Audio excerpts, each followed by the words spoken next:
What's up, everyone? This is the Instant Classic 7 again. Sorry I didn't make a video earlier in the day. I wanted to run down all the Chicagoland area weekend shows for this week from ChicagoProWrestling.com, but I never really got the time to, so I'm just going to run down the show that I went to today called, it was Pro Championship Wrestling's March Mayhem, excuse me.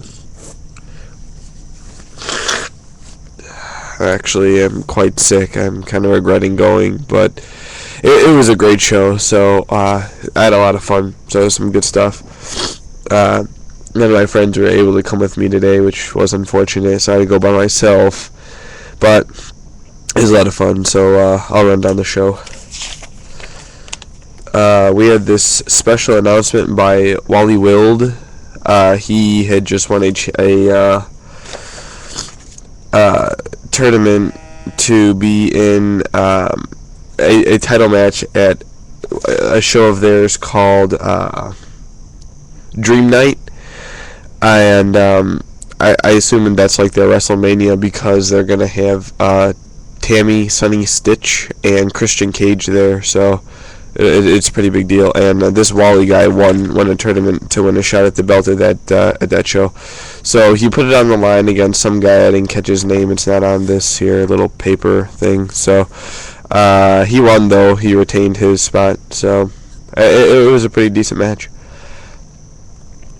Next we had the #1 contendership for the tag team titles at Dream Night. We had Rick Knight and Whiplash versus the Gridiron Grapplers. Rick Knight and Whiplash were a couple of older dudes. They looked like they might have been in their 40s. And the Gridiron Grapplers were a team gimmick. They were supposed to be like high school football players. It was actually a pretty clever gimmick. They did it well. So, yeah, Rick Knight and Whiplash, I really like these two guys. They were really good. A little bit, bodies weren't as chiseled, I guess you can say, as a lot of other wrestlers these days, but it was still a great match. They picked up the win, so that was some good stuff right there. Next we have, alright, here I'm going to try and explain this. The big faction in their company was called the Chicago Connection, and like the next lot of matches all involved the Chicago Connection in it. Excuse me. All involved the Chicago Connection in a big way. So anyway, next we had the Butcher versus the Master Technician Jay Phoenix. Basically the Butcher is a little bit less crazy and a little bit more polished version of Necro Butcher, to be honest. That's what he was. He looked just like him, except he had like a tan shirt on and then like a lab coat, which was kind of weird, but he was a sweet wrestler. He was really awesome. And the other guy, Jay Phoenix, really overweight, wasn't really feeling him, but match was still really good though. I liked it. It was a very aggressive, hard-hitting match. Yeah, so that was all some good stuff right there. Okay, the next match we have is Body Count, who were a part of this Chicago Connection faction, versus the Mixed Breed, who were basically a ripoff of the Steiners. There's this one guy who would just be like barking the whole, like Rick Steiner, he'd be like barking, and then they did the whole thing where, the whole dog thing where, you know, Scott Steiner would sit on Rick Steiner. They did that whole kind of thing. So they were a sweet team too. I really liked this match. It was a good encounter. The end came. It was it's totally unoriginal.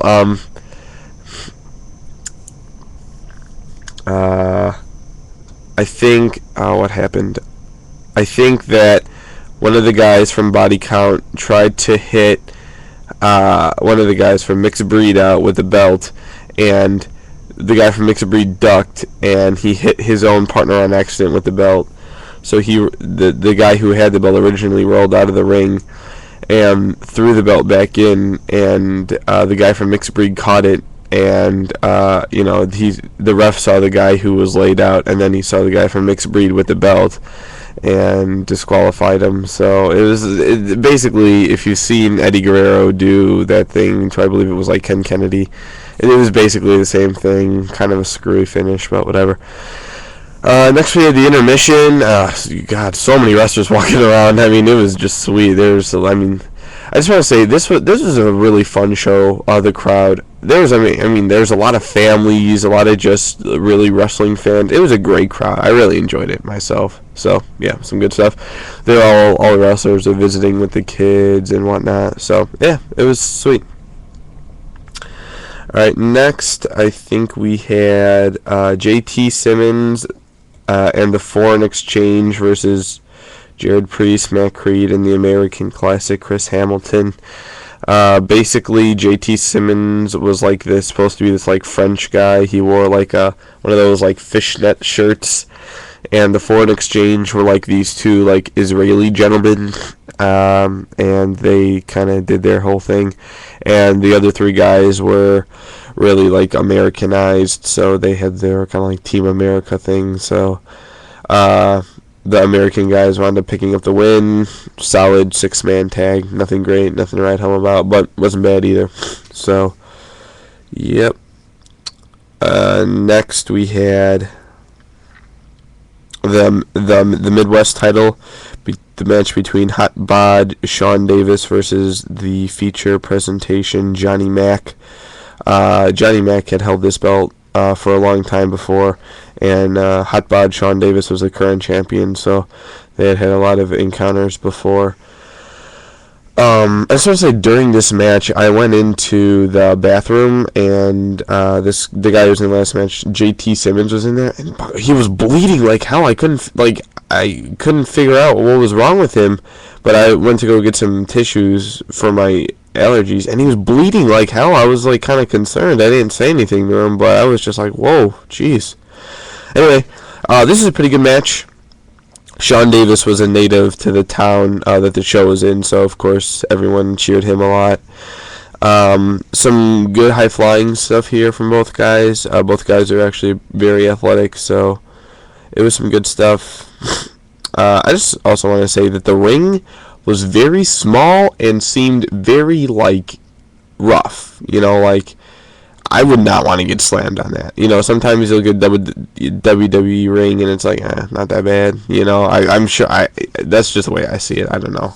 I'm sure actual wrestlers would tell me, go try it yourself. But this ring looked like an absolute bitch to get slammed on. So, whatever.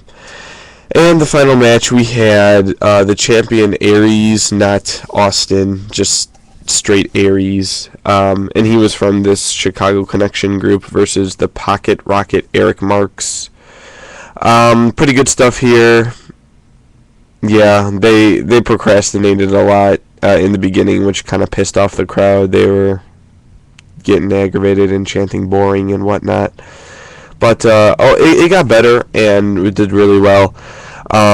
Aries kind of reminded me, he was about the same physically. He didn't really look like him in the face, but physically is the same as Eddie Kingston, I would say.